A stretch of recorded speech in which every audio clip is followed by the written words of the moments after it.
In this video, I'm going to talk about hand placement and position and shape for the double bass. All stringed instruments, and all instruments for that matter, are designed ergonomically, which means that they are designed to fit the form of the human body, and they don't require us to contort our hands or arms or rest of us in any way that causes strain or discomfort. If you're playing an instrument and getting discomfort or pain beyond a reasonable amount, because if you're new to this, you'll get some little pains and some little fatigue just from not being used to the motions. But if you're getting major strains or pains in your hands, you're probably doing something wrong. One common issue or one common complaint that I get is fingers here feeling tender after practicing. That's normal.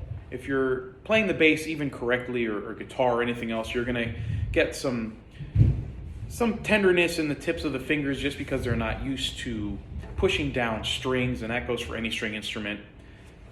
Sometimes the bow arm will get tired just from holding the bow for longer periods of time if we're not used to it. That's also sometimes normal, but all of these things are massively exacerbated if we are incorrectly holding them.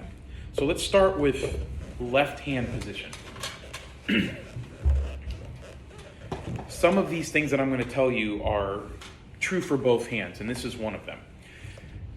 Your left hand approaches the bass from a natural, relaxed position. If you drop your arm to your side and just let your hand kind of be, you get this kind of shape. It's sort of just, fingers are slightly open, thumb is straight apart from the hand, and you get kind of this just soft C kind of shape. When you bring your left hand to the neck of the bass, that is exactly the shape that you have. Just like that. Your hand may separate a little bit, but you're still keeping this shape. Some people find it helpful to think about holding like a soda can or something. Just very natural, very relaxed.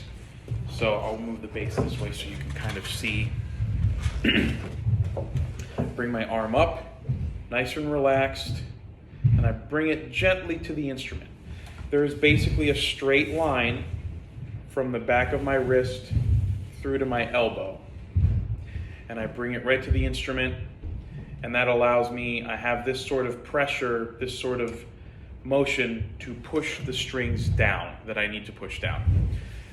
And again, revisiting holding the bass and bringing it into you. The bass is leaned in, your arm comes to the bass, and the whole weight of the arm is being applied to push down the strings. None of this is ever done by finger strength alone. You have the weight of the arm sort of working with you, working in your favor to help you hold the strings of the double bass down, because the strings are quite tense and require a good amount of pressure. So again, natural arm, bring it to the bass. The middle finger is kind of opposite the thumb. So that means that in first position here, my thumb kind of stays right where it is, sort of between these two fingers. And if I were to shift, that same thing happens. This position just shifts all together to another spot on the bass. And there's no tension. I'm not tensing up, I'm not squeezing the neck, I'm just dropping my fingers and using the weight of my arm to accomplish string contact with the fingerboard. Up to about the middle point of the fingerboard on the double bass, we only use 3 fingers. The third finger here is utilized only as a support for the pinky. So we have fingers 1, 2, and 4. Finger number 3 is not used to play notes on the fingerboard until we switch into what's called thumb position, which is a more advanced technique in which the thumb comes around and the pinky now becomes the finger that is not used.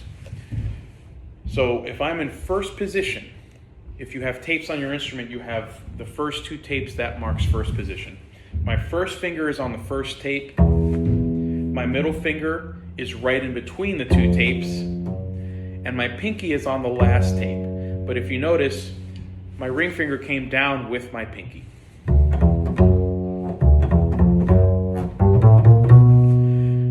On all stringed instruments, we add fingers. All orchestral string instruments, we add fingers as we go. You will never play a note with a pinky by itself or the middle finger by itself. If you need to play a note that utilizes the middle finger, 1 and 2 would come down together. If you need to play a note that utilizes a pinky, they would all come down together. We never leave one finger by itself, and the idea behind that is the pinky is the weakest finger. Your index finger is probably the strongest finger, so it can play notes by itself, but these other fingers need a little bit of help from the rest of the weight of the hand. So if we are going up in pitch, we are adding fingers, and we don't lift the fingers. We don't lift the fingers that we've already brought down. We leave them down with the pinky. They all stay down together. And that's true anywhere on the neck. Any position, when you shift, that hand position shifts, the smaller fingers are supported by the previous fingers. So you add, and then as you lift up fingers, you're subtracting fingers. But these sort of ladder fingers here never play by themselves. The first fingers are always down to support the rest of the hand.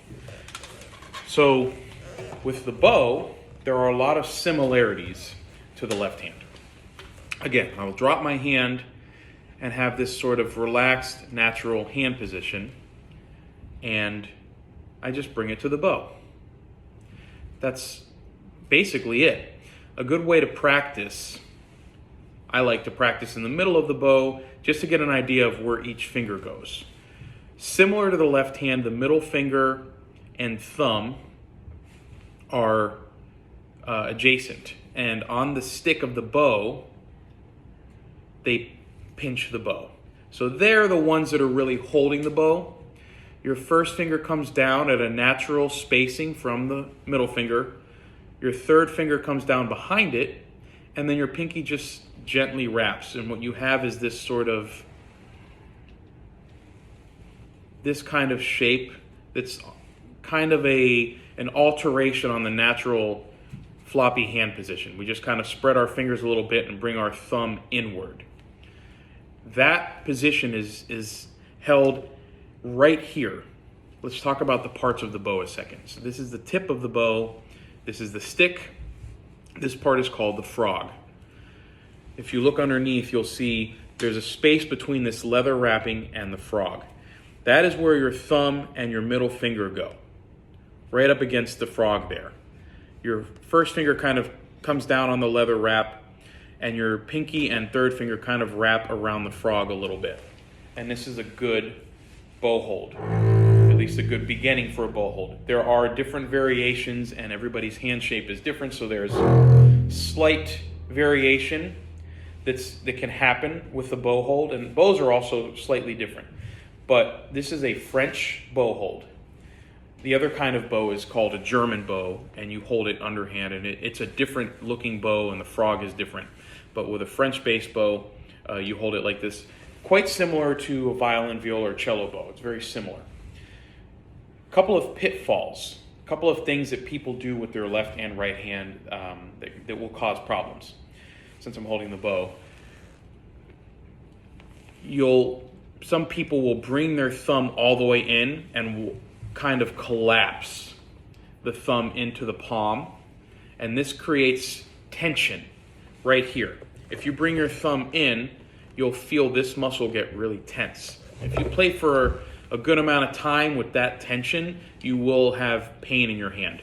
And if you're developing that habit, I would take a break, shake my hand out, come back to a relaxed position, and bring the bow.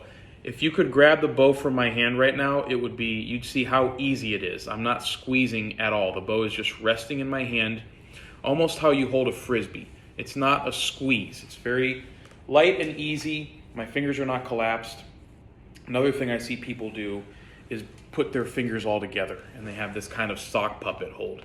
This is not allowing for the bow to actually move fluidly or vibrate, almost like a drumstick. If you ever hold a drumstick and you squeeze it or you don't let your fingers be loose, you'll choke the sound of the drum. The same is true about the bow. Relaxed, fingers spread, and kind of have this motion. And then the last thing, and this is probably how most people pick up a bow for the first time, I call it the caveman grip. They just grab the bow like this and kind of saw at the instrument. This is very much not correct. One more thing. Some people will put their fingers straight, and this gives the bow sort of a magic wand kind of quality. One of the main issues here is that the bow becomes more parallel with the arm. In a correct bow hold on the base, the bow should be perpendicular with the arm, which allows it to be perpendicular with the string. If your bow is coming straight out of your hand, you have this kind of side-swiping angled bow, which is going to give you a myriad of problems. Not going to be able to get a good sound or consistent sound. Also some hand issues. So again, these fingers wrap around, the thumb is just resting underneath, and the bow kind of makes an L shape with the arm. Bring it to the instrument. And we're using the weight of the arm, kind of like we are on the left arm, to get a sound out of the bass that way. Some problems with the left hand. This is more of an arm problem, but some players will bring their arm down to the heel. What this does is it takes your nice perpendicular position of the strings with good dexterity in the fingers, and it squashes that. Now you have to approach the neck with this kind of sideways hand. My pinky has almost no strength whatsoever. Bringing your arm down here causes the palm of the hand to touch the neck, which also takes leverage out of your fingers. In my C shape, the palm of the hand never really touches the neck, and my fingers approach the strings like this.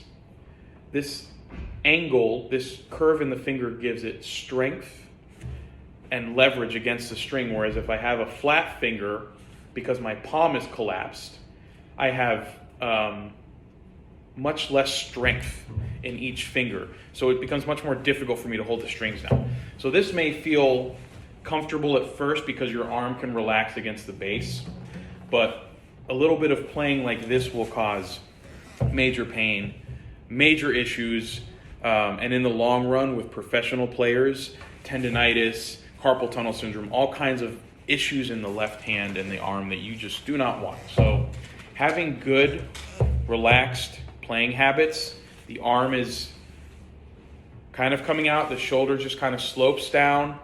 We're not bringing our arm down. We don't bring our arm up. I'll move the bass so you can kind of see. My arm is just kind of like this. So there's space. I'm not putting my arm down and I'm not stressing it up. It's a nice natural sort of just slightly out and relaxed position. And remember the straight line, it's a very natural curve between the top of the wrist and the elbow. We don't do this, we don't do this. It's a very natural kind of curve. The bass doesn't fight the body, the bass works with the body to help us achieve a sound. And if you do everything right, you'll get a nice, full sound out of your instrument.